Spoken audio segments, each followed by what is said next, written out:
Selamat sore semuanya, salam sejahtera bagi kita semua. Selamat datang di WTID Champion dengan judul Journey to Succeed Your Early Career. Nah, sebelumnya saya akan menjelaskan sedikit tentang WTID Champion. Jadi, WTID Champion ini adalah sebuah wadah untuk pelatihan ekstensif dalam peningkatan kapasitas perempuan pelaku wisata, menciptakan SOP, komunitas khusus, serta kebijakan yang inklusif dan adil gender.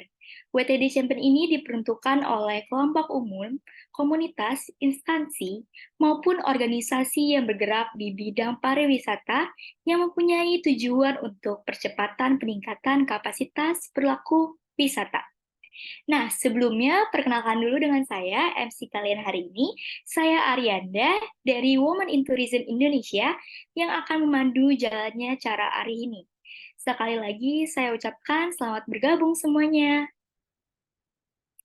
Nah, berikutnya nih, hari ini kita akan bertemu dengan narasumber kita, Kak Nabila, yang saat ini sebagai MS MES Development WTID. Kak Nabila akan menampilkan materi terkait Nail Your Career Journey. Sebelumnya kita akan mengenalan dikit dengan Kak Nabila ya.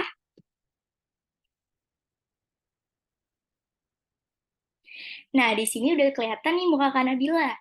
Nah, yang sedang dilakukan Kak Nabila saat ini adalah sedang memegang role Key Account Executive di Danone Indonesia sejak tahun 2020. Saat ini fokus di segmen Aqua Home Service atau AHS yang memiliki objektif membentuk businesswoman dari ibu rumah tangga dengan berjualan aqua. Nabila bertanggung jawab atas perkembangan bisnis outlet dari hulu ke hilir dan juga Kak Nabila saat ini fokus di karir dan self-development, salah satunya juga dengan bergabung bersama WTID. Nah, saya akan menjelaskan sedikit tentang latar belakang pendidikan dari Kak Nabila.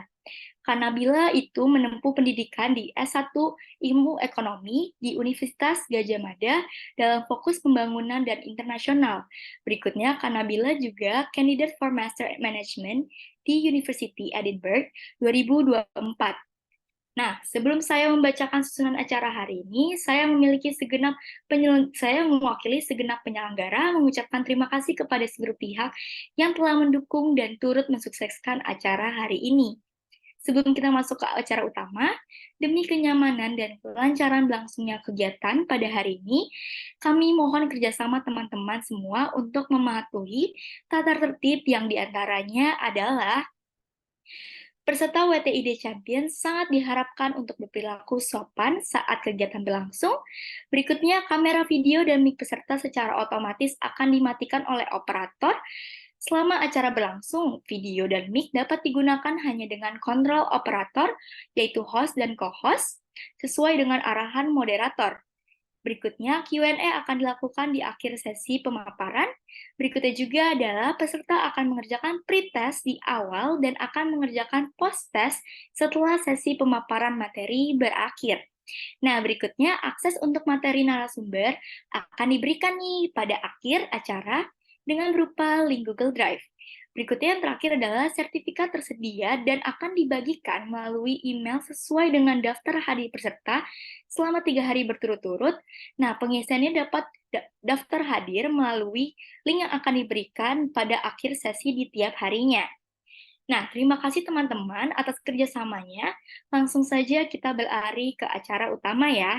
Nah, dan buat teman-teman yang ada pertanyaan, nanti bisa langsung disampaikan ke lewat kolom chat dan kita akan membuka sesi Q&A setelah pemaparan selesai. Berikutnya, saya akan membacakan rundown. Jam 7 sampai jam 7.15 akan ada pembukaan, jam 7 sampai 7:05 dan 7:10 akan dilakukan pretest yang linknya akan tersedia di kolom komen di bawah ini ya. Jam 7:10 dan 7:55 akan ada kelas online, 7:55 dan 8:15 akan ada sesi tanya jawab atau Q&A. Berikutnya jam 8:15 dan 8:25 akan ada post test dan penutup. Nah, teman-teman, jangan lupa untuk mengerjakan pretest yang telah disediakan oleh panitia terlebih dahulu ya. Pretestnya linknya sudah ada nih teman-teman, ada di link kolom komen di bawah Zoom ini. Nah, sebelum kita mulai, boleh nih kita perkenalkan dulu dengan Kak Nabila. Halo Kak Nabila, apa kabar Kak? Halo, Arianda. Arianda ya panggilannya ya? Iya, betul, Kak. Gimana kabarnya? Baik, Kak? Baik-baik. Boleh deh, Kak. Sekarang bagiin materinya buat kita semua. Terima kasih, Kak Nabila. Oke. Ini berarti eh, sambil pretest sambil dengerin materi ya.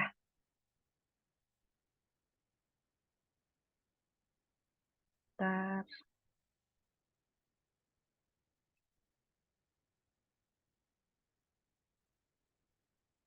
Oke. Udah kelihatan ya materi aku. Sudah, Kak. Oke. Thank you atas waktunya. Halo semuanya, selamat malam. Terima kasih sudah meluangkan waktunya untuk sesi sharing hari ini. Walaupun ini mandatory, tapi semoga teman-teman bisa mendengarkan dengan seksama ya, gitu. Sebelumnya terima kasih atas perkenalannya dari Arianda. Perkenalkan lagi, aku Nabila Jinsa Fitri, bisa dipanggil Nabila. Eh, ini adalah beberapa eh, apa IG, LinkedIn, dan email yang mungkin teman-teman bisa hubungi kalau seandainya ada pertanyaan nanti atau mungkin mau connect secara personal boleh. Nah, sebelumnya aku lulusan dari Universitas Gadjah Mada, ilmu ekonomi, sama kayak Kak Monika dan Kak Laksi. Sekitar 2019 aku lulusnya, kemudian sekarang aku bekerja di Dan Indonesia starting 2020, eh, masuk melalui program manajemen trainee, namanya manajemen trainee base, yaitu yang khusus untuk di sales operation. Kemudian 2021 itu udah resmi menjadi pegawai tetap dengan role Key Account Eksekutif, gitu sih, Director Consumer, atau yang tadi mungkin sedikit udah di brief, yaitu fokusnya pegang untuk UMKM gitu ya, UMKM tapi yang dibina oleh Aqua dan khusus menjual Aqua kayak gitu sih. Makanya aku tertarik untuk join WTID dan dipercaya untuk di divisi MSMI atau UMKM Development oleh Kak Monika dan Kak Laksi. Itu dulu. Dan tadi juga sedikit dipaparkan bahwa aku merupakan kandidat dari Master of Management di Universitas Edinburgh di UK, di intake 2024, tapi lagi cari funding, lagi cari scholarship, semoga ada scholarship yang apa namanya cocok gitu. Nah, next, mungkin di awal aku akan ngelempar pertanyaan ini dulu. Who am I wanna be? Mungkin ini adalah satu pertanyaan yang teman-teman mulai bisa pikirin nih sambil nanti dengerin materi dari aku. Kalian mau jadi apa sih? Ini uh, apa namanya cocok untuk teman-teman yang baru mau mulai karir, baru lulus atau sekarang lagi intern, lagi fresh graduate gitu ya. Sebenarnya kalian mau jadi apa sih? Lebih bagus lagi kalau sekarang teman-teman yang lagi di semester-semester awal udah tahu nih mau jadi apa nanti setelah lulus, kayak gitu. Nah, setelah pertanyaan ini, terus gimana caranya mulai?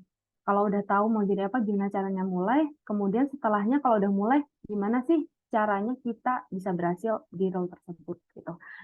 Eh, Satu quote ini yang mungkin bisa teman-teman camkan gitu ya, bahwa we can be anything, don't underestimate and limit yourself, karena itu salah satu quote dari waktu aku interview HR awal di Danone yang cukup menampar gitu. Jadi aku tuh uh, dua kali coba untuk rekrutmen Danone. Yang pertama itu ada MT Star, namanya juga sama sih, program MT juga. Itu aku gagal. Kemudian aku coba lagi di MTB sini, akhirnya aku berhasil. Dah di pertama itu aku gagal di interview HR, di mana aku lulusan ilmu ekonomi dan aku waktu itu mendaftar untuk divisi finance gitu kan, karena aku mikirnya eh, ekonomi kan hitung-hitungan gitu ya, di sana yang cocok ya mungkin finance gitu. Dan dengan polosnya saat itu karena belum banyak pengalaman, karena fresh graduate gitu kan, aku dengan polosnya menjawab kenapa mau daftar finance gitu kan. Terus Aku bilang ya karena background studi saya cocok gitu kan, make sense kan karena background studi cocok dan memiliki minat gitu kan. Tapi dia langsung counter aku dengan bilang jangan limit diri kamu seperti apa namanya history pengalaman hidup kamu gitu karena kamu itu bisa jadi apapun, nggak harus ilmu ekonomi langsung finance atau mungkin langsung masuk bank kayak gitu, nggak harus, tapi kamu itu bisa jadi apapun dan itu bisa dipelajari. Dari situ mungkin agak sedikit apa ya, eh, langsung nyentak gitu kayak oh iya ya, kayak kenapa sih aku harus melimit diriku sendiri seperti ini gitu. Padahal aku juga nggak terlalu suka finance. Kalau seandainya aku masuk tuh waktu itu aku juga nggak suka gitu. Atau mungkin jalan Tuhan juga ya bahwa eh, apa namanya apa yang kita pikir terbaik untuk kita belum tentu yang terbaik yang sebenarnya buat kita gitu. Oke, langsung aja what to start. Jadi gimana sih awalnya untuk bisa kita memulai karir kita gitu. Mungkin aku bagi menjadi 4 part step gitu, step yang bisa dilalui. Yang pertama adalah knowing all the industry and job related. Jadi kalian uh, lulusan dari contoh aku lulusan dari ekonomi. Ternyata lulusan dari ekonomi itu bisa jadi banyak. Ini aku list. Bisa jadi banker loh. Bisa jadi banker nih yang paling common lah. Banker, lulusan ekonomi masuk bank. Itu paling common. Terus yang kedua bisa di konsultan juga. Terus yang ketiga bisa jadi policy maker, ini juga paling common dari lulusan ekonomi, nanti bisa masuknya ke Bank Indonesia, Bappenas, terus di PNS, Kementerian, dan lain-lain. Terus ada temanku juga yang jadi karyawan di NGO, di UNDP, jadi konsultan juga. Tapi sebenarnya dia konsultan gitu, tapi dia di NGO gitu. Terus kemudian bisa juga jadi financial analyst, yaitu yang mikirin tentang investasi. Biasanya di bank juga dibutuhin. Kalau enggak di private company juga ada financial analyst gitu. Terus yang terakhir yang nggak pernah aku pikirin nih malahan yang sekarang aku jadi itu adalah marketing and sales, yaitu di FMCG dan BUMN gitu. Jadi sebenarnya aku lulus kuliah itu cukup clueless ya mau jadi apa gitu. Awal-awal ngikutin apa yang common yaitu mau jadi banker dan policy maker gitu. Yaitu daftar ke Bank Indonesia, daftar ke Bappenas dan lain-lain kayak gitu. Cuman ternyata setelah aku mencoba unlock uh, another achievement for myself gitu ya, aku mencoba berkontemplasi, kayaknya aku bisa jadi ini. Salah satu step yang dimana cukup membuka pikiranku adalah tadi waktu interview bersama HR gitu. Terus gimana sih bisa bisa tahu apa aja yang bisa relate sama jurusan kita? Ya surfing di internet setiap hari emang sampai enak gitu, sampai tahu nih websitenya apa aja, sampai tahu celah-celah websitenya apa aja, sampai ngeliat lagi apa namanya vacancy yang ditawarin ini lagi kayak gitu. Nanti mungkin aku kasih tahu contohnya di belakang. Kemudian yang kedua, setelah kita tahu nih apa aja industri yang bisa kita masukin, apa aja eh, apa namanya role-role yang bisa kita masukin, kemudian map interest kamu, set your goal. Kemudian kalau aku sendiri waktu itu aku merampingkan lagi menjadi dua menjadi dua role yang aku pengen, yaitu di consulting dan marketing and sales gitu. Kemudian di consulting ini aku juga coba apply di situ dan lain-lain. Cuman kalau consulting akhirnya aku nemu celah nih setelah aku apply sana sini, aku gagal dan lain-lain. Aku nemu celah ternyata kekurangan dari diriku karena kalau nggak bisa masuk consulting adalah kurangnya international exposure kayak gitu. Nah, dari pengalaman-pengalaman ini yang sebenarnya kita bisa tahu gap kita dengan demand pekerjaan yang ada itu apa sih gitu. Kemudian yang kedua adalah marketing and sales.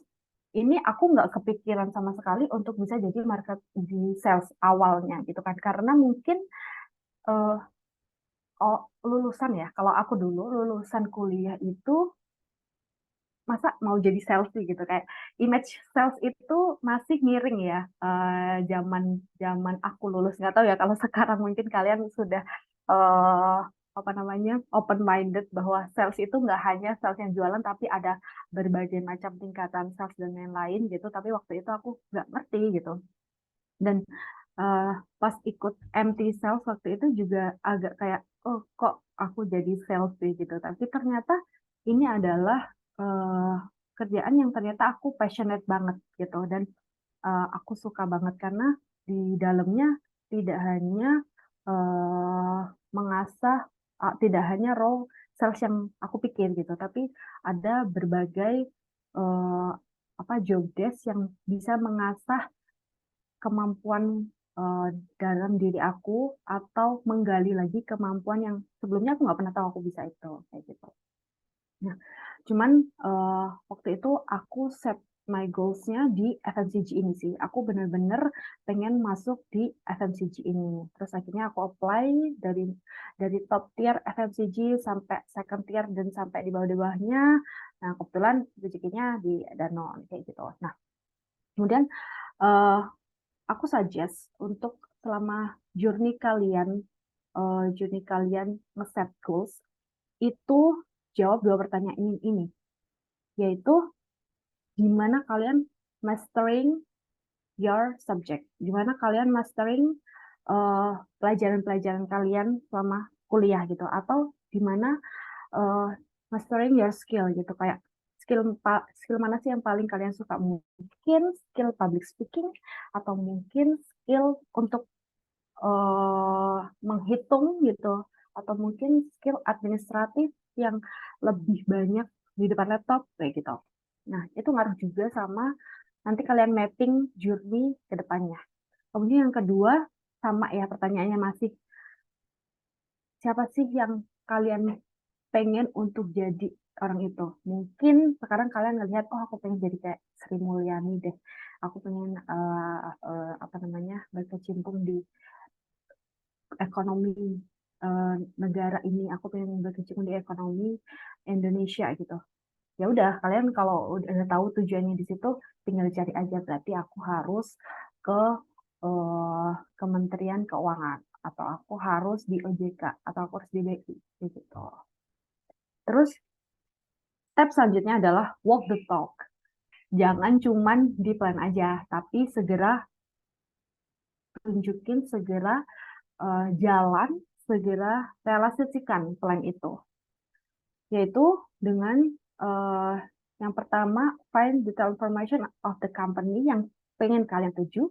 Kemudian gimana sih orang-orang di dalamnya, kemudian skill apa sih yang mereka punya gitu.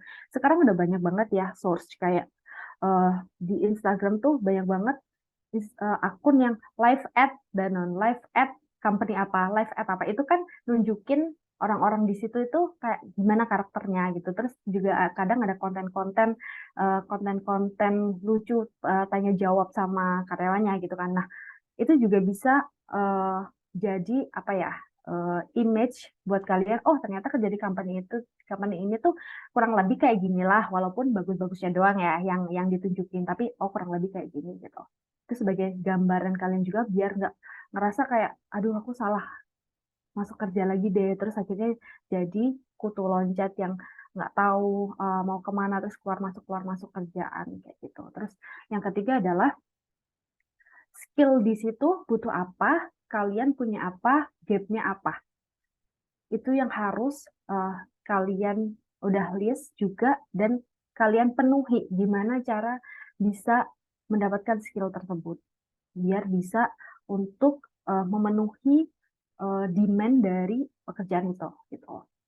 Terus Yang selanjutnya adalah belajar, baca buku, karena itu yang akan menjadi bekal. Sebenarnya bukan ilmu di buku itu yang menjadi bekal, tapi pandangan kalian terhadap berbagai pengetahuan yang ada di kehidupan gitu sih.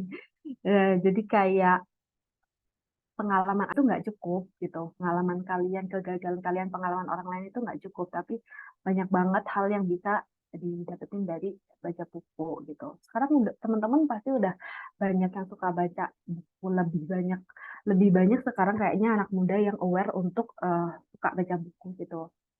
And it's good gitu. Terus yang terakhir adalah yang mungkin ini kadang gengsi ya orang-orang, yaitu find a mentor or coach to share gitu. Jadi kayak itu bahkan bisa jadi teman kalian sendiri gitu. Nggak harus orang yang lebih tua. Glad glad you're gabung sama WTID karena di sini banyak orang-orang hebat yang kalian bisa sharing dan pick untuk jadi mentor kalian kayak gitu. Manfaatkan waktu kalian di WTID untuk bikin networking sama teman-teman di sini, Mbak Monica, Mbak Laksi, Meira, semuanya di sini itu keren-keren dan kalian bisa untuk sharing sama mereka. Kita semua di WTID sangat terbuka kok kalau ada yang mau sharing event untuk masalah kayak gini. Makanya kita buka sesi kayak gini kan, biar teman-teman juga bisa tahu gitu.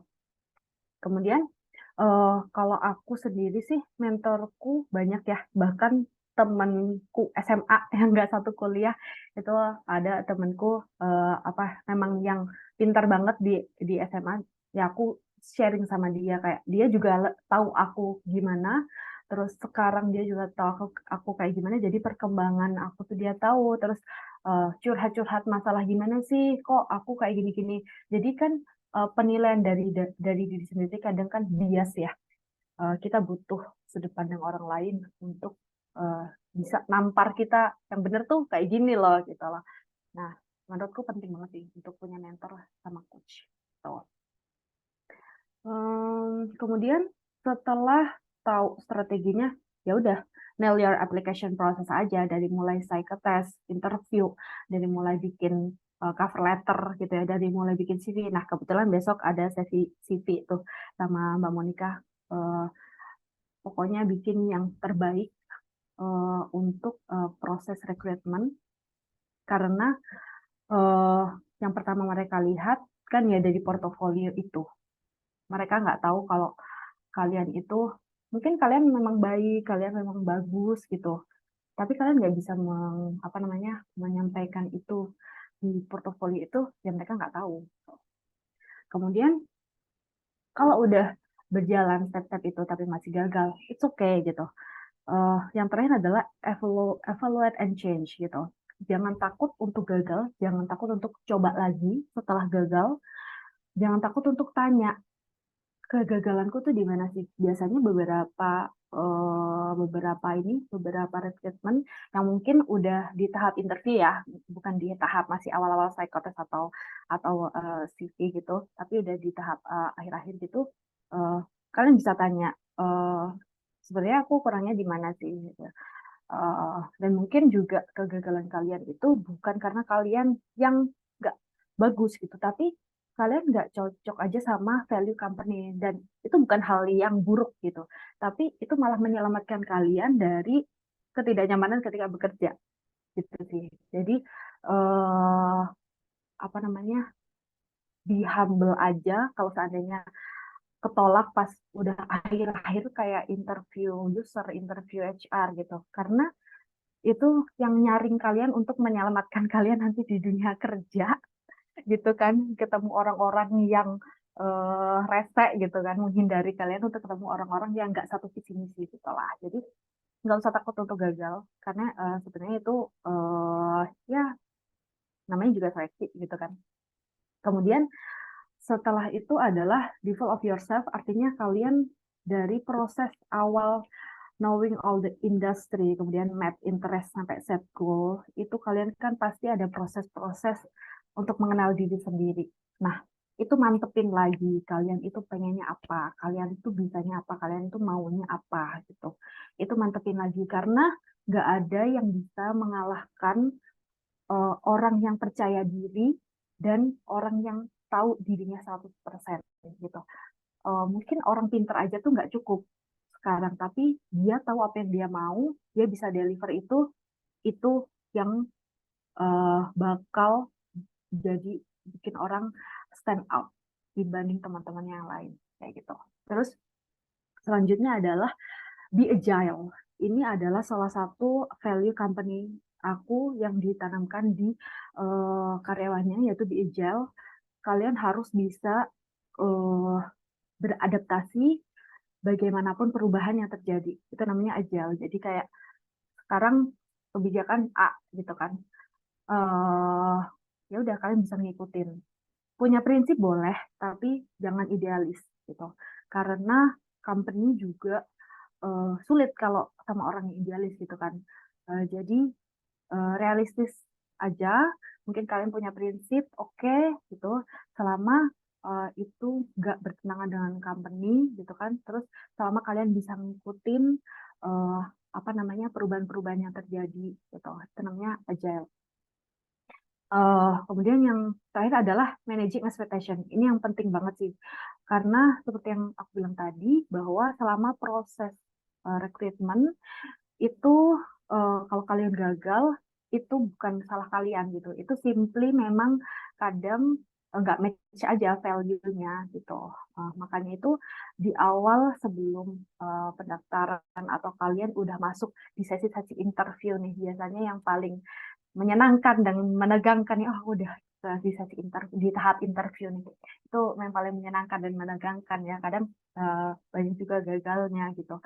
Itu managing expectation aja biar nggak sedih-sedih amat gitu, karena juga masih banyak banget opportunity. Makanya di awal juga kalian harus manage ekspektasi untuk oh, ini 50-50 gitu, bisa bisa bisa aku keterima, bisa aku juga gagal gitu. Dan experience itu adalah guru yang paling manjur nomor satu. Jadi dari setiap experience kalian, kalau bisa dicat aku dulu sama teman-temanku, setiap aku daftar apa aku catat. Terus habis itu gagalnya gimana. Jadi setiap kegagalan itu menjadi pembelajaran buat kita. Oh ternyata ini yang kurang di sini, ini yang kurang di sini. Awal-awal memang biasanya di screen CV yang kita gagal. Kemudian lama-lama kita bisa meningkat gagalnya di interview HR. Kemudian bisa meningkat gagalnya di interview user sampai akhirnya nemu perusahaan yang memang cocok value-nya buat kita. Ketika kita juga udah full of ourselves gitu, kita udah tahu kita mau apa gitu.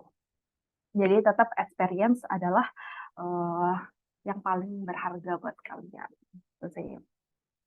Kemudian selanjutnya, nah ini yang aku bilang tadi itu adalah untuk mengetahui uh, industri apa sih yang ada gitu, dan di LinkedIn nih, di LinkedIn atau di Jobstreet mungkin atau di Kaliber atau apapun platform untuk mencari kerjaan, itu mereka bisa biasanya selalu melampirkan key responsibility, job desk-nya, kemudian requirements-nya apa, butuhnya orang-orang yang jago di skill apa, kayak gitu, itu selalu menampilkan. Nah, dari situ adalah alat atau tools yang bisa kalian pakai untuk mengetahui bahwa di perusahaan-perusahaan itu butuh ini loh, butuh skill kayak gini gini gini gini. Yang seperti yang saya bilang tadi, kalian punya apa, yang dibutuhkan apa, dan gapnya itu fulfill the gap gitu. Nah, gimana caranya fulfill the gap? Ya ikut free course, terus ikut seminar-seminar, explore gitu. Banyak kok sekarang free course di internet gitu, banyak banget. Terus uh, ini juga banyak banget yang tanya ke aku kayak, oh dulu tes Danon psikotesnya gimana sih? Atau mungkin tes di mana gitu, itu psikotesnya gimana sih, itu bisa banget di googling. Jadi kayak eh, setiap rekrutmen yang mau psikotes itu pasti mereka kasih tahu nama psikotesnya tuh apa gitu. Contoh di Danone itu dulu namanya atau di Unilever yang dulu aku pernah ikutin itu namanya aptitude test gitu. Nah, cari aja di Google pasti ada. Aku dulu belajarnya juga dari situ. Jadi kayak psikotesnya mereka itu kayak gimana. Jadi sebelumnya tuh paling nggak eh, try out-nya itu samalah mirip-mirip soalnya. Jadi ketika udah masuk laman buat tes, nggak kaget-kaget amat gitu loh apa namanya jenis tesnya kayak gimana. Itu bisa banget di googling kok. Oke, jadi the next quotes adalah keberuntungan itu dan kesempatan itu datang kapan aja. So be prepared gitu kayak kalian harus siap ketika keberuntungan dan kesempatan itu datang di kalian. Gitu sih. Makanya uh, seneng banget kalau seandainya yang join ini itu ada mahasiswa-mahasiswa yang masih di aktif gitu, jadi masa preparingnya lebih panjang daripada teman-teman yang udah fresh graduate atau udah lulus gitu. Cuman tetap aja masih ada kesempatan juga untuk preparationnya. Gitu. Nah, setelah ini adalah step setelah keterima gitu ya. Setelah keterima, jadi ini menurut pengalaman aku, dan mungkin teman-teman yang udah kerja juga di sini, bahwa mastering your job itu cuma butuh waktu 3 bulan aja. Setelahnya adalah mastering the people di tim itu. Jadi kayak gimana kalian bisa survive di situ, gimana kalian bisa uh, terus meningkat karirnya gitu kan. Ya ini skill yang dibutuhin, soft skill dan hard skill ini. Karena mastering jobnya itu gampang banget, paling cuman sekitar 3 bulan aja kalian kalian kan tiap hari pasti ngerjain itu aja. 3 bulan pasti udah tahu lah gitu. Tinggal komunikasinya aja sama teman satu tim kayak gitu. Nah, ini akan dibahas lebih dalam di sesinya Mbak Laksi, cuman ini aku sedikit bahas di apa namanya di sesi aku soft skill yang akan aku highlight dan dibutuhkan itu yang pertama adalah komunikasi, tentunya ya komunikasi. Nah, aku merekomendasikan buku How to Win Your Friends, yang mana sebenarnya buku itu sih intinya adalah mengingatkan kita untuk menjadi orang yang baik gitu. Jadi kayak ujung-ujungnya di masalah komunikasi adalah merendahkan ego kita untuk bisa mendengarkan orang lain gitu. Jadi lebih banyak mendengarkan karena eh, apa namanya ketika kita komunikasi pasti ada tujuannya yaitu winning mungkin winning project, winning something, winning their heart gitu, winning position gitu kan. Nah, saat itu adalah ini dalam kerjaan ya. Kalau dalam pertemanan kan ya ya udah ngobrol-ngobrol aja gitu kan ini dalam kerjaan. Ketika komunikasi itu lebih banyak mendengarkan orang tersebut. Nah, apa namanya tips and trick untuk komunikasi mungkin bisa dibaca di buku itu bukunya oke banget dan aku baca buku itu nggak bisa cuma sekali aja tapi berkali-kali karena setiap poin aku tulis kemudian aku praktekin terus aku evaluasi lagi terus aku baca lagi kayak gitu. Eh, dan seperti yang aku bilang tadi bahwa eh, skill yang harus kalian punya adalah banyak baca buku karena ketika komunikasi kita nggak bisa cuman basa-basi aja tapi harus punya knowledge yang luas untuk bisa keeping up dengan pembicaraan mereka gitu. Jadi basa-basi yang daging gitu loh. Jadi bukan basa-basi yang nggak jelas tapi basa-basi yang daging biar kita juga diingat gitu loh. Apalagi kalau di dunia kerja kan teman-temannya peersnya bukan hanya teman-teman satu umur kita bahkan banyak yang uh, di atas kita senior gitu bahkan seumuran seumuran apa namanya orang tua kita kayak gitu makanya uh, board knowledge itu penting banget untuk bisa keeping up with the conversation gitu. Kemudian yang kedua adalah team player attitude dengan cara join organization. Jadi kalian udah on track banget nih. Kalian udah on track banget dengan join PTID, kalian bisa belajar untuk berorganisasi. Mungkin kalian di kampus juga udah eh, join organisasi di kampus, itu bagus banget karena itu lagi-lagi menjadi pengalaman berharga yang nggak bisa kita dapetin hanya dengan baca buku, tapi dengan praktek juga kayak gitu. Terus yang ketiga adalah emotional intelligence. Contohnya adalah quick witted itu maksudnya cepat tanggap gitu. Jadi kalau ada orang tuh macam-macam ya, suka ada yang belak-belakan, suka ada yang ngode-ngode gitu. Jadi kita cepat tanggap, oh orang ini maksudnya ini nih, orang ini maksudnya ini nih gitu. Itu yang bikin kita survive di dunia kerja gitu. Sama anger management, yaitu balik tadi ke komunikasi bahwa kita harus lebih banyak menurunkan ego untuk ngobrol sama orang lain yang kita emang ada tujuannya kayak gitu. Kemudian yang keempat adalah agility.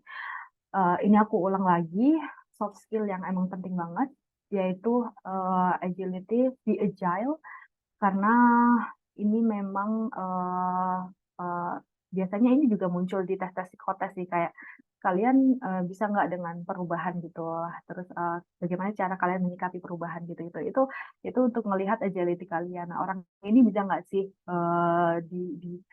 orang ini bisa nggak sih di kerjaan itu dikasih mungkin atasan yang ganti-ganti gitu. Kalau atasannya ganti-ganti, dia bisa nggak sih? Karena ketika ganti atasan, pasti ganti kebijakan juga gitu. Nah, itu agility kalian diuji gitu.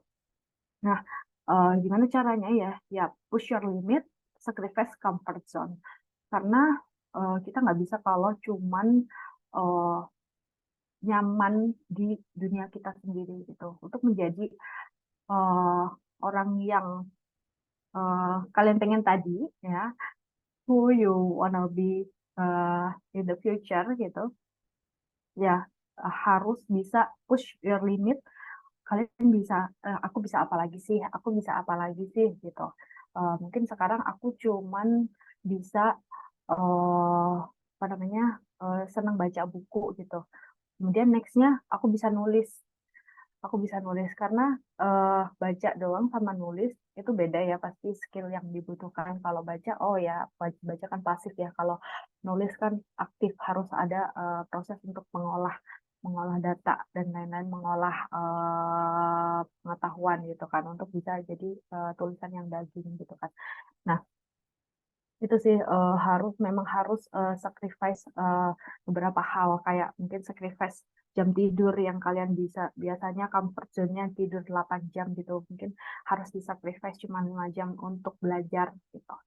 Sama push your limit, kadang itu memang nggak enak gitu, kayak aduh aku harus ngomong di depan umum nih, itu nggak enak banget gitu, rasa rasa deg-degannya, rasa takut-takut ngomong, tapi harus di-push gitu, karena kalau nggak gitu kalian akan tetap di starting point aja, nggak naik-naik gitu kan. Nah, kemudian yang terakhir adalah analytical, problem solving, dan critical thinking. Itu menurutku satu kesatuan deh, karena itu satu rangkaian, kayak pertama dianalisis dulu, kemudian problem solvingnya gimana. Setelah itu adalah critical thinking untuk bisa menyelesaikan solusi dari problem ini. Itu apa? Itu satu kesatuan. Nah, itu dari experience. Kalau aku kalau aku bisa eh, menyimpulkan itu dari experience gitu, karena ya ya itu tadi, baca buku aja nggak bisa gitu untuk melatih critical thinking dan problem solving.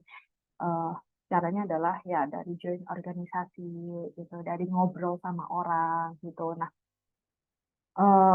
balik lagi ya, mungkin ngobrol sama orang, kalau buat orang introvert itu kan capek ya, jadi mungkin bisa kalau aku sih bisa dimulai dari eh, bikin caption di IG tapi yang daging gitu. Itu kan susah banget ya, kayak harus mikir apa nih ya yang bermakna gitu. Nah, itu mungkin bisa dimulai dari situ, atau ngobrol sama temen tapi jangan hahaha, tapi ngobrolan yang daging gitu. Mungkin organisasi ini cocok banget untuk kalian yang mau meningkatkan soft skill ini kayak gitu. Eh, Kemudian hard skill nih, yang kalau dari pengalaman aku yang dibutuhkan adalah Excel. Itu penting banget. Cuman itu bisa learning by doing sih, gitu kayak learning by doing. Cuman kalau seandainya kalian sekarang udah belajar, itu oke banget gitu kayak pivot itu penting banget di dunia kerjaan. Tapi aku baru bisa ketika baru masuk kerja gitu. Jadi sebelumnya aku tuh bukan nggak ngerti pivot itu apa. Ya, jadi gitu learning by doing gitu. Dan ketika di kerjaan, apapun kerjaannya menurutku data itu power gitu bagi mereka dan sekarang kan zamannya AI ya, jadi semuanya tuh serba data gitu. Semuanya tuh berasal dari pengolahan data. Jadi Excel itu adalah hal yang sangat basic yang harus di mastering sama sama kalian gitu. Sama yang kedua adalah PowerPoint. Itu nilai plus sih. Jadi kalau orang yang bisa bikin suatu presentasi. Presentasi itu kan gini ya. Jadi ada data apa, fun fact-nya apa, terus yang bisa disampaikan ke orang dengan mudah itu ditaruh di PowerPoint. Jadi bikin PowerPoint itu susah banget loh sebenarnya. Kayak satu kalimat powerful, tapi penjelasannya bisa sejam. Nah itu keren banget sih. Itu kalian bisa lihat di TED Talk lah, itu TED Talk di YouTube itu banyak banget yang gimana mereka cuma nunjukin satu gambar, tapi penjelasannya itu bisa sejam. Itu powerful sih. Dan kalau kalian bisa menguasai hal-hal kayak gitu, mungkin bisa dicoba waktu kuliah ya, waktu kalian presentasi. Jangan hanya copy paste dari papernya, jangan hanya copy paste dari workbook kalian, tapi mungkin bisa dielaborasi menjadi satu hal yang itu simple gitu. Jadi dibaca orang tuh kayak simple, tapi penjelasannya bikin orang dengerin kalian. Nah, itu part of public speaking juga sih. Tapi startingnya dengan skill kalian untuk bikin PowerPoint itu. Nah, kalau seandainya kalian punya skill itu dari sekarang, itu akan jadi nilai plus nanti di kerjaan kalian. Kayak gitu sih, bakal dilihat banget waktu di kerjaan gitu. Terus tech savvy lah. Ini menurutku semua orang anak-anak muda zaman sekarang juga pasti udah lebih jago, lebih apa namanya lebih tahu sama teknologi-teknologi terbaru sih. Jadi ya pasti pasti kalian udah lebih jago lah. Terus yang keempat adalah public speaking. Ini juga adalah hal yang paling penting banget dan bikin kalian stand out banget di kerjaan. eh Paling nggak dimulai dari nge-MC hal kecil-kecilan. Dulu waktu kuliah aku tuh nggak pernah nge-MC, ya mungkin MC acara-acara jurusan yang kecil gitu, yang kecil. Nah, udah cuma sekali dua kali gitu. Nah, tapi waktu di kerjaan, karena yang paling muda gitu selalu ditunjuk padahal aku nggak suka gitu apa ngomong uh, MC gitu kan, karena MC kan butuh skill untuk bisa mencairkan suasana gitu kan. Tapi mau nggak mau akhirnya juga belajar dan itu penting gitu. Itu bikin kita di notice lah, di notice di kerjaan kayak itu awal awal dari kalian di notice gitu. Setelah kalian di notice nama itu untuk kalian bisa stand out di kerjaan, menunjukkan hasil kerja kalian itu lebih gampang gitu. Jadi kuasai public speaking karena itu penting banget gitu. Kalau kalau sekarang kalian di perkuliahan punya kesempatan untuk nge-MC atau mungkin di presentasi kelas kalian, kalian bisa uh, bisa bawain dengan cara seru kayak nge-MC gitu, itu lebih bagus gitu.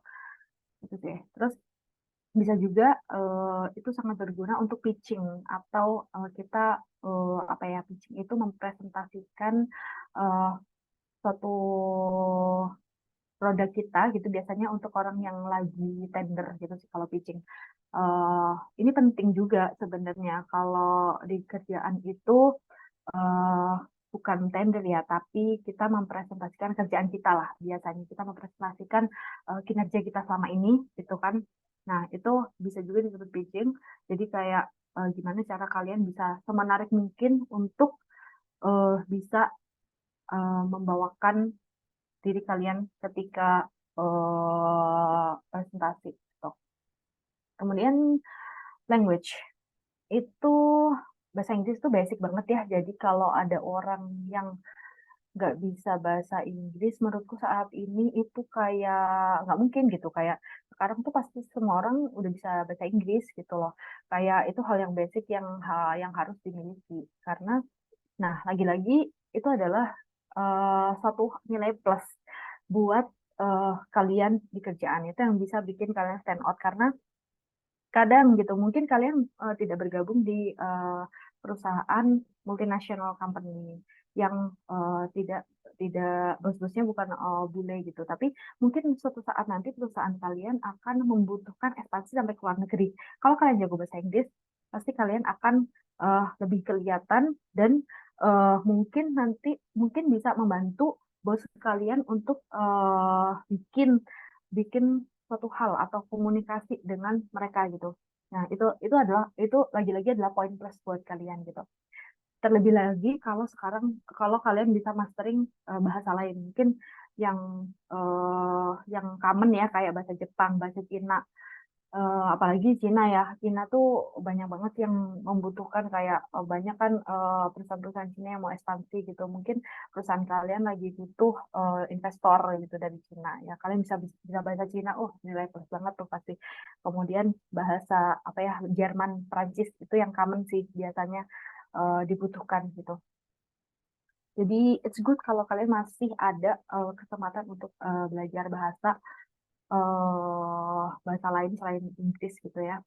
Karena itu bisa jadi nilai plus banget buat kalian gitu.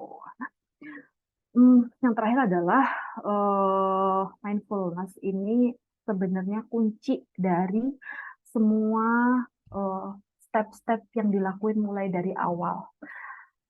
Soft skill, hard skill, semuanya sampai step-step di awal tadi nyari kerjaan itu penting banget untuk kita bisa mindfulness.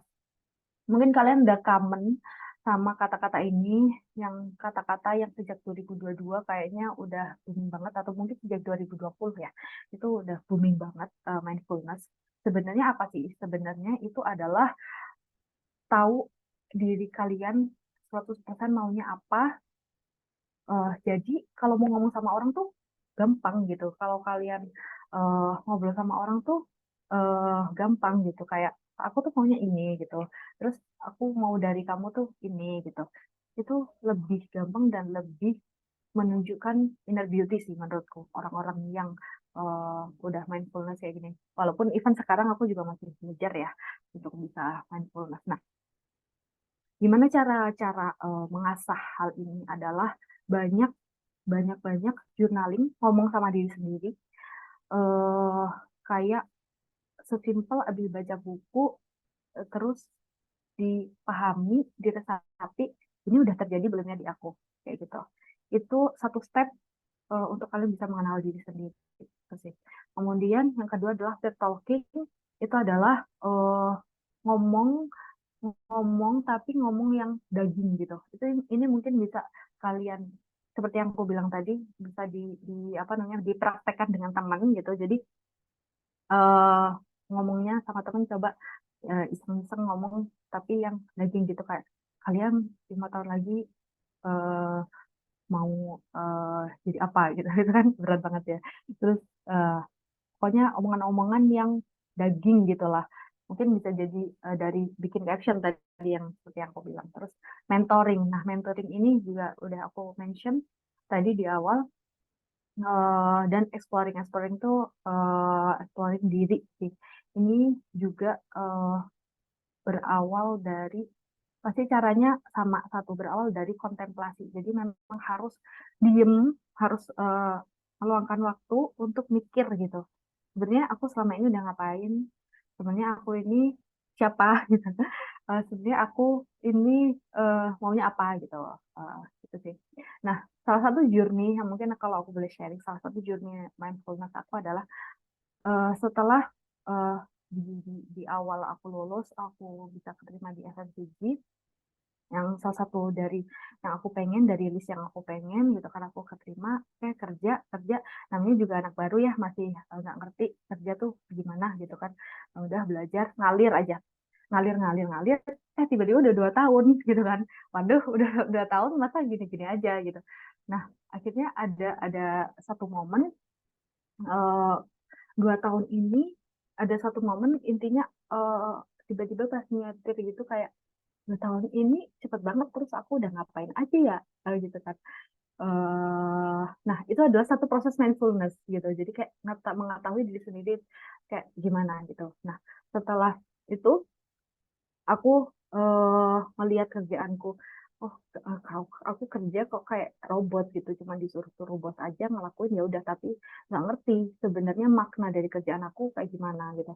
Nah itu salah satu proses mindfulness juga, eh, memaknai setiap setiap aktivitas kita gitu. Nah dari situ aku relook lagi di kerjaan. Oh ternyata kerjaanku ini sebenarnya adalah membantu businesswoman untuk membantu ibu-ibu untuk menjadi businesswoman gitu. Kayaknya aku kayaknya aku pengen deh lebih mengembangkan untuk ke UMKM di sektor lain gitu, nggak hanya Aqua atau AMDK aja gitu. Ketika aku udah full dengan diriku sendiri, terus kayak aku udah eh, tahu diriku sendiri, aku pengen bermanfaat lebih bagi orang lain gitu kan.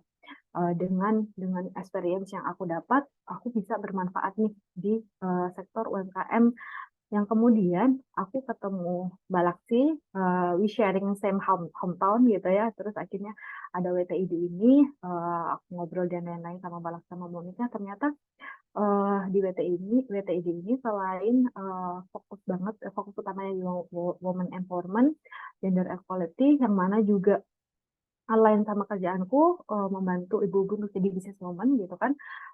Ternyata WTID ini juga bisa fokus di MSMI atau UMKM kayak gitu. Nah, eh, salah satu akhirnya aku join di WTID ini. Aku pengen explore lebih banyak untuk mungkin aku bisa lebih bermanfaat di UMKM sektor lain selain di Aqua ini gitu. Jadi hidupku tuh nggak cuma kerja aja gitu, tapi lebih bermanfaat gitu loh. Terus ya itu akhirnya setelah itu aku join WTID ini, kemudian eh, berniat lagi untuk bisa mengembangkan knowledge aku secara keilmuan. Akhirnya aku daftar eh, master degree itu. Nah proses di dalam pendaftaran itu juga butuh namanya personal statement.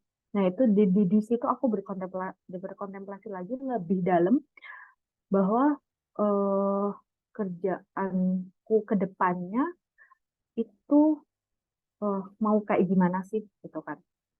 Masa juga sampai pensiun mau di sini aja gitu kan. Akhirnya panjang lah, jadi bisa lebih mindfulness sama kehidupanku sekarang ini gitu. Jadi ya kalian juga harus menemukan suatu momen-momen sakral yang memang harus zen, harus eh, mengulik diri sendiri gitu. Nah, ini mungkin buku-buku yang aku rekomendasikan. Ada How to Be Stoic, ini eh, Ancient Wisdom for Modern Living. Nah, ini kayak hampir sama kayak filosofi teras. Jadi filosofi teras ini yang mungkin udah booming banget ya, kalian juga mungkin udah baca. Ini versi lebih seriusnya. Kalau filosofi teras kan kayak sharing ya, kayak temen sama temen gitu kan. Terus Ikigai ini juga bisa membantu kalian untuk bisa relook lagi ke dalam diri kalian. Sebenarnya aku tuh pengennya apa gitu. Ini bagus bukunya. Terus The Things You Can See Only When You Slow Down. Nah, ini adalah buku yang bisa menyeimbangi untuk keambisian kalian gitu. Jadi udah ambis, rushing terus, maunya lari terus, tapi melupakan esensi dari hal-hal kecil yang sebenarnya bisa kalian syukuri, bisa kalian lihat ketika kalian slowing down. Nah, itu ada di buku ini. Terus kemudian How to Win Friends and Influence People, ini yang seperti yang aku bilang tadi, ini untuk komunikasi. Ini bagus banget bukunya. Nah, ini aku selipin Metropop atau buku fiksi karena ini bukunya seru banget, cuman masih ada mungkin karena relate ya sama jurusan aku, dia menceritakan tentang banker gitu loh. Ini kayaknya udah di filmin juga, cuman lebih bagus banget bukunya, menceritakan tentang banker di Jakarta. Jadi dia kayak, oh ternyata banker di Jakarta itu kayak gini. Ini lebih kayak buat tahu aja sih di role suatu kerjaan gitu. Nah mungkin kalian bisa baca juga. Terus di Instagram itu juga bisa download Harvard Business Review. Ini banyak banget insight tentang eh, dunia bisnis. Ini mungkin cocok untuk teman-teman yang dari FEB ya, dari manajemen, dari ekonomi kayak gitu. Banyak banget insight-nya. Terus Great Mind ini juga aku suka banget apa namanya akun ini karena sama sih ini juga mengajarkan kita kayak mindfulness gitu. Terus teman startup ini lebih kekinian. Ini akun yang eh, apa namanya sharing tentang bisnis masa kini lah, lebih ke kayak startup gitu lah. Dan apa namanya insight-insightnya banyak banget juga di situ gitu. Ya mungkin banyak akun juga yang lebih bermanfaat dan kalian lebih tahu. Mungkin boleh saling sharing nanti sama teman-teman gitu dan buat platform belajar. Ya, terus yang terakhir adalah setelah kalian eh, mengetahui semua strategik dan mau apa, terus ke depannya pengen ini gitu, terus udah fulfill the gap dari supply dan demand di job, di role kalian, terus udah mindfulness, build a habit gitu. Karena untuk bisa menjadi lebih baik itu, yaitu tadi keluar dari comfort zone. Keluar dari comfort zone itu artinya membangun habit baru lagi eh, yang dari kalian ogah-ogahan jadi kebiasaan yang nempel di kalian gitu. Aku mengikuti rule ini 21/90.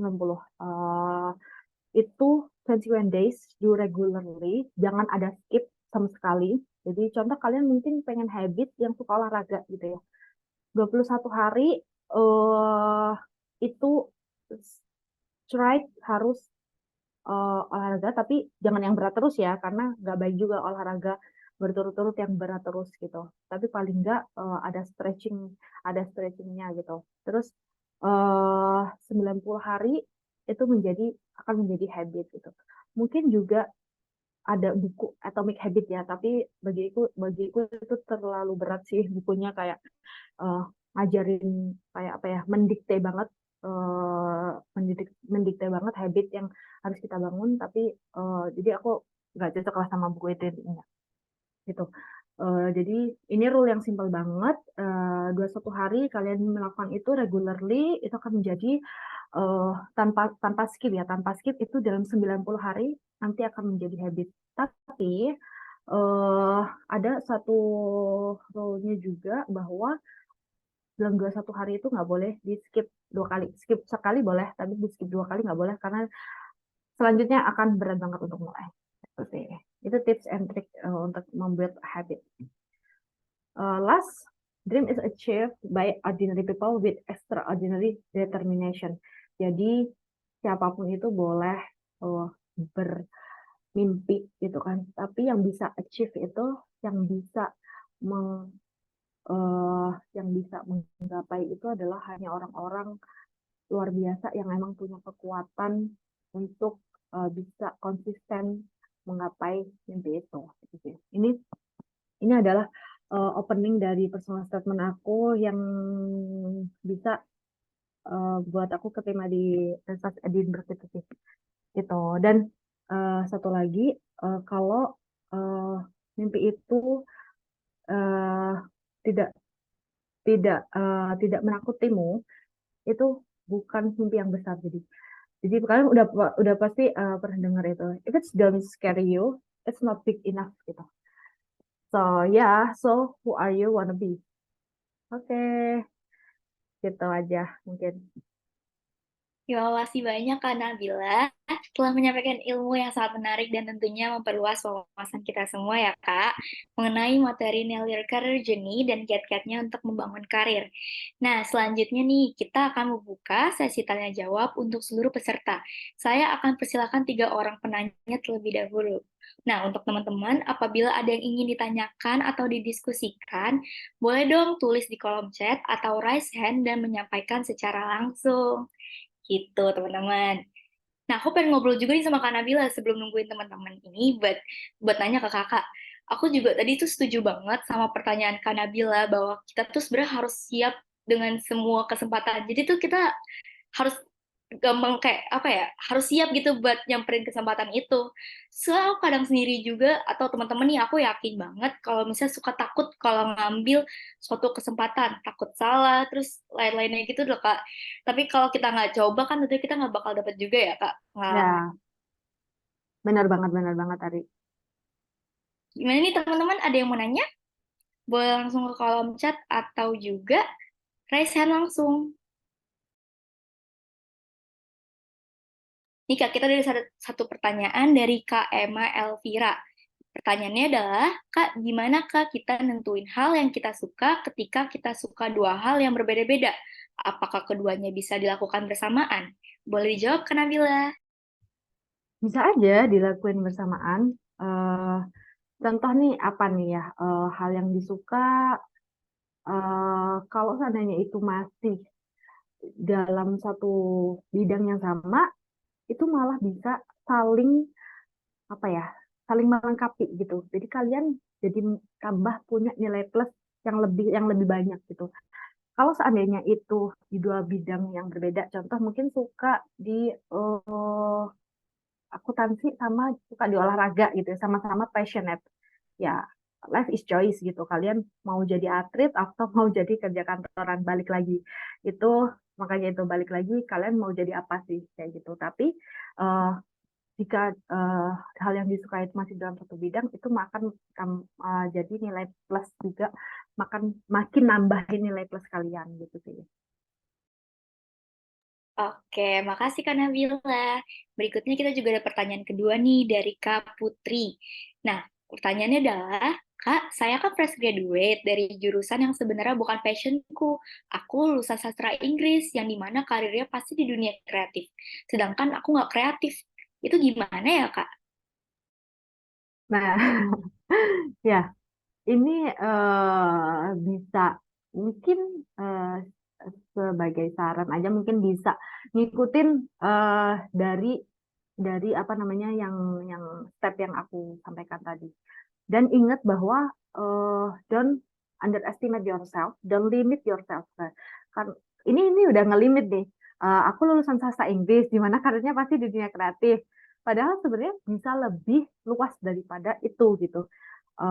Bisa jadi apapun gitu. Bahkan mungkin ya kalau di eh, sales sama marketing itu biasanya any major. Jadi nggak harus punya background eh, major ekonomi atau manajemen gitu. Itu any major gitu. Karena kerjaannya bisa dipelajarin gitu.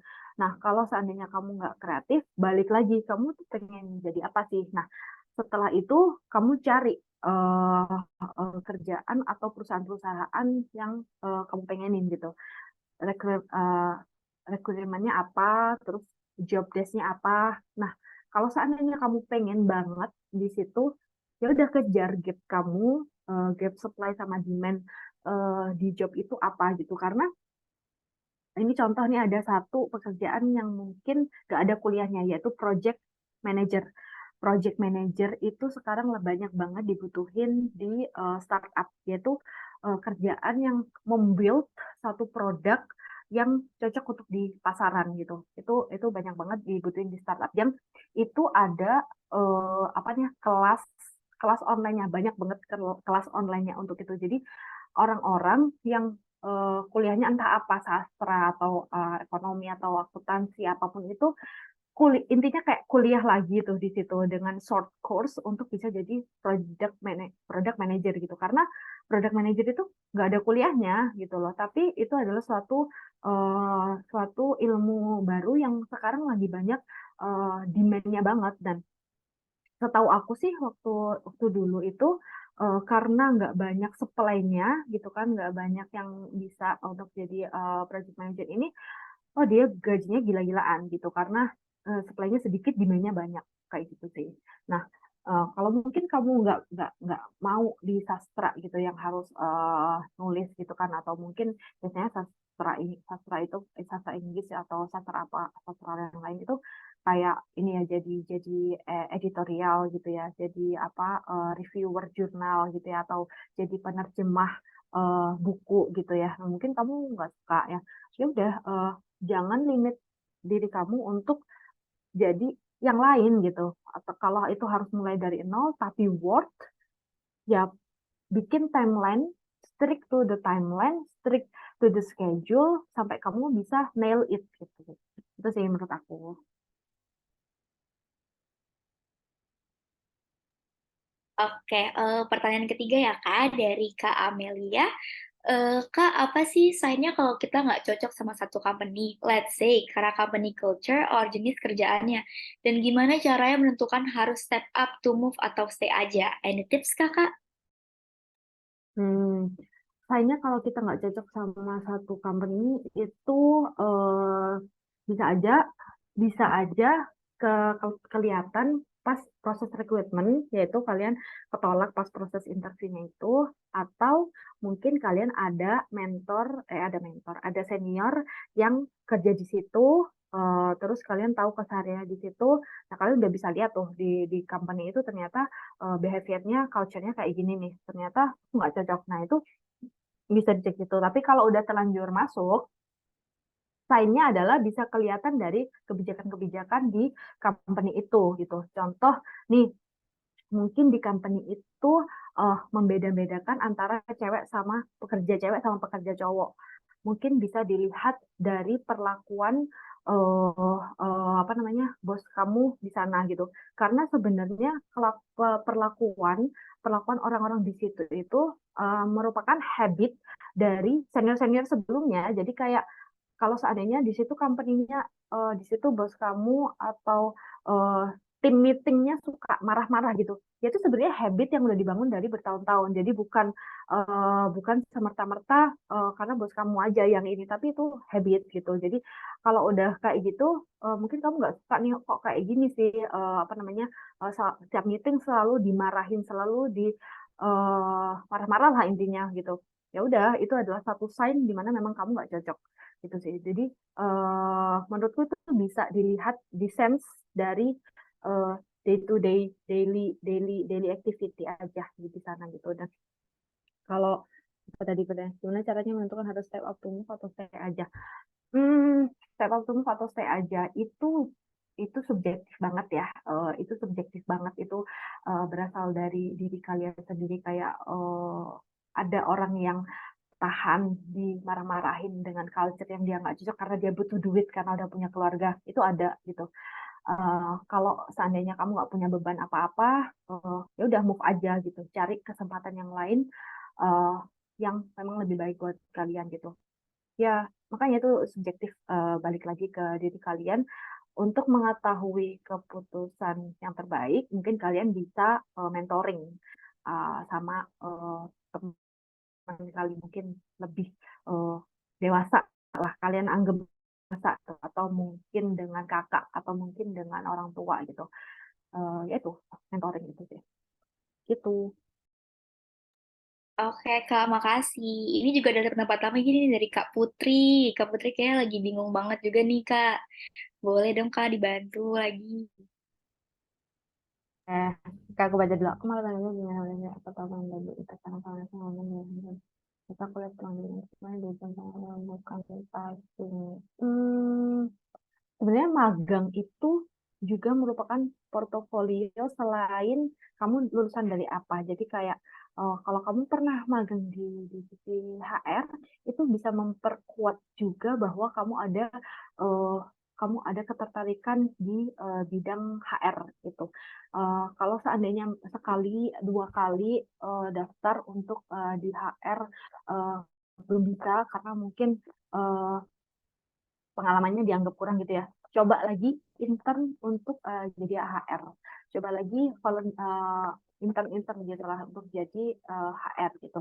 Eh, kalau Nah, tapi juga ada trikinya. Ketika kamu udah intern jadi HR, mulai perbaiki cara kamu menyampaikan ketika interview, eh, gimana kamu ceritanya bisa dari starting gitu ya, bisa dari starting contohnya, terus pengen jadi HR, cari benang merahnya di situ. Nah, pencarian benang merah itu butuh mindfulness atau butuh kontemplasi untuk bisa bikin cerita yang orang itu sampai yakin bahwa kamu memang passionate-nya di HR gitu sih. Lo memang harus diasah gitu untuk bisa meyakinkan orang bahwa kamu passionate-nya di HR. Itu bukan masalah sama sekali ketika cari kerja gitu. Aku beberapa kali juga menginterview tim untuk timku gitu kan. Dia apa gitu backgroundnya, lulusannya apa. Tapi aku lihat portofolionya dia intern di sini-sini dan dia passionate di situ, ya why not gitu. Kalau dia bisa perform gitu sih. Langsung aja ya selanjutnya. Apa tanggapan kakak sama kekuatan orang dalam? Kekuatan orang dalam ini kayaknya lagi rame ya gara-gara si apa siapa ada satu influencer itu ya. Menurutku orang-orang dalam itu penting sih. Tapi bukan orang dalam yang kamu nggak usaha apa-apa tiba-tiba masuk gitu. Wah itu nyebelin banget sih, itu nyebelin banget sih. Tapi orang dalam di sini adalah networking. Seperti yang aku bilang tadi, bangun networking dengan kalian stand out dikit-dikit kayak jadi MC, terus komunikasinya bagus. Jadi ketika sekali ngobrol sama dia, kamu bisa langsung diingat gitu. Itu networking orang dalam yang dimana ketika jadi gini, kalau kamu nggak diketahui gitu ya, kamu nggak diketahui bos gitu kan, dia butuh tim lagi nih, dia butuh tim lagi yang mana itu naik jabatan gitu buat kamu. Ya kamu nggak akan jadi dimasuk radarnya gitu loh. Eh, tapi kalau kamu udah masuk radar dia dengan kenal gitu, mungkin kamu pernah jadi MC di acara dia dan itu menarik gitu, mungkin kamu pernah presentasi dan presentasinya bagus gitu, kamu masuk radar dia ketika dia butuh tim untuk dan itu naik jabatan dari tempat kamu sekarang, dia akan ingat kamu dan dia akan nawarin kamu itu sih. Dan itu menurutku adalah salah satu kekuatan orang dalam juga, tapi in a positive way gitu sih, dan itu harus di maintain. Jadi kalau di kerjaan nggak bisa ya nggak politik. Jadi kayak tetap harus maintaining relationship tapi in a positive way. Jangan menjilat, tapi be smart, smart move gitu kan, be smart, make a smart move untuk kamu tuh bisa diingat gitu loh. Selain humanis aku pikirnya partai sih kayak, tapi kan jauh banget dari jurusanku. eh nggak apa-apa sih. Jadi menurut aku tadi jangan limit yourself gitu loh. Kayak kamu bisa jadi apapun yang kamu mau. Belajar lagi aja kalau seandainya pengen eh, di tempat lain gitu. Dunia partnership di kerjaan itu berarti role-nya apa ya? Mungkin role-nya di marketing ya. Karena itu akan atau di sales itu juga cari partner gitu sih. Hmm. Gimana lagi Brenda? Ya Amel. Saya gimana ya Kak caranya untuk kalian di bidang yang ingin kita geluti karena kadang ketika ingin kalian yang yang bidang yang geluti tengah jalan susah karena kayaknya nggak cocok di bidang itu sakitnya aku buat diri mau lanjut atau enggak jauh saja. Aku juga kayak gitu kok pernah. Karena eh, belajar itu kan seumur hidup ya, jadi jangan lagi-lagi jangan batasi diri kalian untuk kalian mengkotak itu sama aja kayak kamu udah mengkotakkan diri kamu, udah mengkotakkan diri kamu jadi A nih. Terus beberapa beberapa kesempatan kemudian kayaknya kamu pengen lebih explore explore hal lain deh gitu. Tapi kamu udah terlanjur jadi ya udah nggak jadi deh. Padahal itu bisa bawa hal yang lebih baik buat kehidupan kamu gitu. Contoh aku nih ya, contoh aku sekarang mungkin aku udah terlanjur nyemplung di dunia sales gitu kan. Tapi setelah 3 tahun ini explore explore explore, kayaknya aku nggak mau di sales terus deh. Aku capek ketemu orang terus gitu. Wah, itu butuh banyak energi. Aku capek ketemu orang-orang yang beda. Tapi aku masih suka di part untuk ngulik problem dari orang-orang tersebut untuk bisa aku bentuk solusi gitu. Kayaknya aku terus kemudian aku explore lagi apa ya role yang bisa kayak gitu, yaitu konsultan. Nah, di sini aku pengen jadi konsultan. Itu kan shifting banget ya dari marketing ke sales, kemudian konsultan. Nah, itu jangan jadikan hal yang bisa kayak, kayaknya nggak bisa deh, gitu. Tapi aku bisa, aku harus belajar apa buat bisa jadi konsultan, gitu. Jadi mindsetnya dirubah kayak gitu, gitu loh. nggak ada hal yang sia-sia. Pasti semua proses pembelajaran kalian itu bawa hal yang baik untuk kalian. Gitu. Oke, Kak. Berikut ini ada pertanyaan dari Kak Marsha Avelia ya, Kak. Halo, Kak. Izin bertanya, gimana ya, Kak, Itu caranya? udah aku jawab barusan. Luar Ya, biasa. ini yang terakhir nih, yang Reski nih. Dari Kak Reski nih, kayaknya banyak banget nih yang relate nih, Kak. Halo Kak Nabila, Kak, kita manusia biasa gini, pasti ada rasa malesnya dan putus asa gitu. Dan pastinya kakak juga pernah ngerasain itu kan, Kak.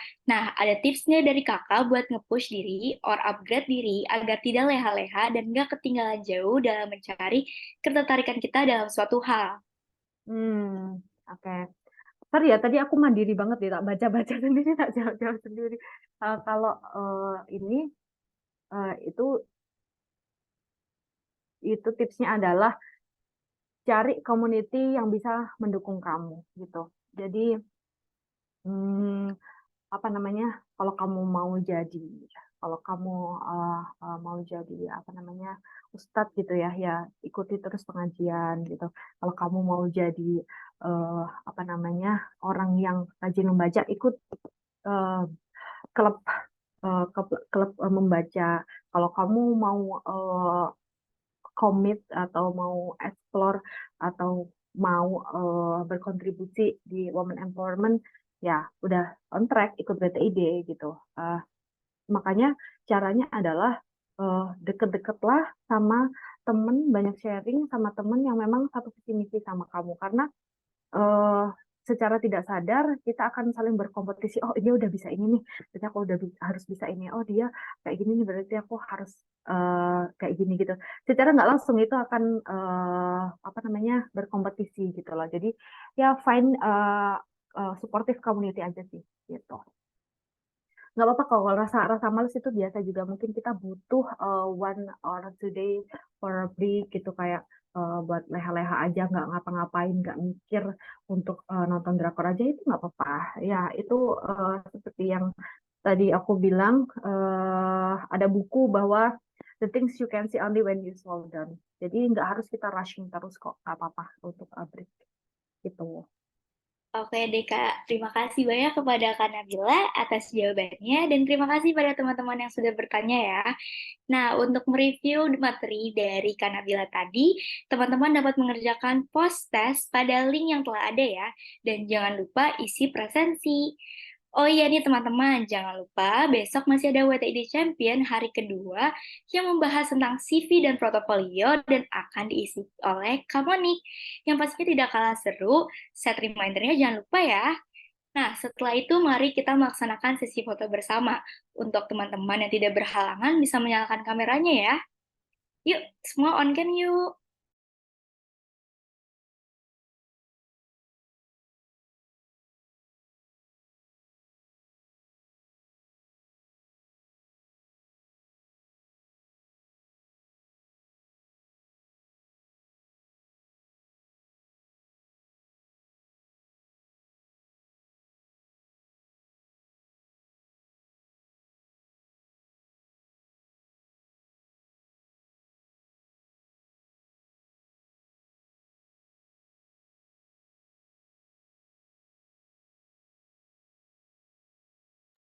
Oke, karena ada 3 slide, saya akan bagi 3 slide untuk fotonya ya, dan akan saya pandu dengan hitungan 1, 2, 3. Oke, slide berikutnya bisa saya pandu dengan hitungan 1, 2, 3. Oke, itu aja sih cuma 2 slide ya. Oke, makasih teman-teman yang sudah join dan sudah on cam. Nah, sekali lagi kami mengucapkan terima kasih banyak nih kepada Kak Nabila sebagai narasumber yang sudah meluangkan waktu hari ini dan seluruh peserta yang telah hadir dan mengikuti acara WTID Champion ini sampai akhir. Jangan lupa untuk mengerjakan post-test yang linknya sudah di-share oleh panitia teman-teman. Nah, saya Arianda selaku host acara, pamit undur diri. Sampai jumpa di WTID Champion besok. Selamat sore.